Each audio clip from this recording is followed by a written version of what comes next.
Democrat প্রার্থী কমলা হ্যারিসের হাসিতে মুছেছেন রুশ প্রেসিডেন্ট ভ্লাদিমির পুতিন। বৃহস্পতিবার ভ্লাদিভোস্টকে অনুষ্ঠিত ইস্ট ইকোনমিক ফোরামের সম্মেলনে একথা জানান রুশ প্রেসিডেন্ট। আসন্ন মার্কিন প্রেসিডেন্ট নির্বাচনে ডোনাল্ড ট্রাম্প ও কমলা হ্যারিসকে সমর্থনের বিষয়ে প্রশ্ন করা হয় পুতিনকে। এ সময় রুশ প্রেসিডেন্ট জানান তিনি সমর্থন করবেন কমলাকে।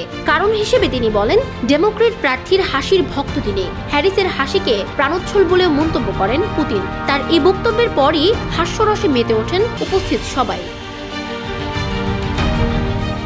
কমলা হ্যারিস সম্পর্কে নিজের দৃষ্টিভঙ্গির বিষয়ে পুতিন বলেন, তিনি অত্যন্ত খোলা মনের এবং এমনভাবে সংক্রামক হাসি উপহার দেন যে এর অর্থ তার সবকিছুই ঠিক আছে। রুশ প্রেসিডেন্টের এমন মন্তব্যের সময়ে অনুষ্ঠানের উপস্থাপক ও পুতিন উভয়কেই হাসতে দেখা যায়। এ সময়ে অনুষ্ঠানে উপস্থিত দর্শকদের কাছ থেকেও সাধুবাদ পান তিনি।